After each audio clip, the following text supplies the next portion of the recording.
I'm Tanner from AMP103.7. We're here in our CBS Radio Performance Showroom, and I think you know the guy to my right, Louis Tomlinson. Man, welcome to DF Dub. Hello, thanks for having me. This is a different kind of interview. I like it. Isn't it? Yeah. Man, I'm happy you're here. You know, the first thing I saw when you walked in is that you had jorts on. And I'm like the jorts king around here, and people think it didn't come back in style, but I'm swearing to them that it did. What did you just say there? Jorts. What jean shorts. Jean shorts. I like it. I See, I'm not either. down with the lingo like that. Yeah, jorts. Jorts. Yeah, of course. Who says they're not in? I wear them like every single day to work, and people are like, "Oh man, he's wearing jorts again." But today I decided to dress up because we had this interview, and I was like, "I'm gonna wear jeans." And it wasn't easy, but seeing you wear jorts, I feel more at home. Okay, good. Keep them going. So the new single with BB Rexa, Back to You. How was it working with her? Yeah, it was great. I mean, you know, she's full of energy, but also, you know, an amazing talent, amazing singer. You know, I think once we had the song, we realized that it definitely leaned to having a female on there to kind of drive home the emotion. And I think she just absolutely smashed it. And also, I feel like, you know, we've done 2 performances now. We did Jimmy Fallon, we did Teen Choice. And it's really fun to be on stage with her, actually. So Of those 2 performances, which one were you most nervous for? Well, actually, funnily enough, I was most, and it's kind of normal like this for me, I was most nervous for Fallon because those TV performances are a little bit more intimate and a little bit more pressure, whereas... You don't have the crowd going in front of you, you can kind of... Yeah, exactly. I like to have the crowd strain off, and the crowd was great at Teen Choice, so yeah. Yeah, you also worked with Steve Aoki recently with Just Hold On.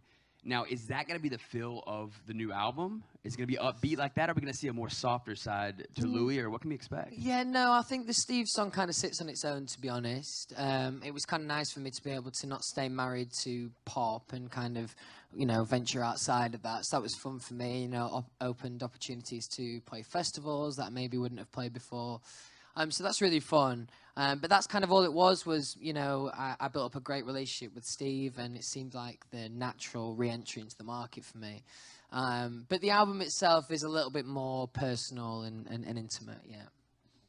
Yeah, I watched Steve Aoki's documentary recently on Netflix. He's sick, isn't he? Dude, I'm obsessed with him now. So that's really cool. All right, and so the new single, do you have one picked out already? Like, do you know which one the next single is going to be? Yeah, I think it's like debating between 2, but I know which one I want, and hopefully we'll go with that one. All right. Album release date. Do we know anything, or when you're at least expecting it to be dropped? It's difficult because I know I'm going to be in a position where, like, the album may well be finished in the next couple of months, but I want to be in a position where I have enough time to really live with it and listen through 1,000 times and then be like, okay, what needs to be done? So if I'm being realistic, it'll probably be the start of next year. Yeah. Cool. So to switch directions a little bit, so Harry was on the big screen, Dunkirk, and I know you grew up acting, correct? I mean, kind of. Everyone kind of says this in interviews, you know. I went to a couple of acting classes. Because everybody on Twitter is like, man, he was a star, a child star. I mean, yeah, it's amazing. I mean, if you can call kid in the background nodding his head, dressed in a school uniform, that's about all I did, to be honest. I mean, I got into it through me younger sisters, my twin sisters. They often used to do a bit of filming because they use identical twins for filming, because obviously they get double the time to film with because they look the same. So I started tagging along with them and helping my mum out with them, and then before you knew it, my mum was like hustling me onto set. But I'm telling you now, I'm no actor. So we shouldn't expect anytime soon to see you on the big screen. No, I don't. For me, it's more important for, like, I really got to be clinical with this music, and I really want it to be as good as it possibly can be. So I feel like I just got to focus everything on that.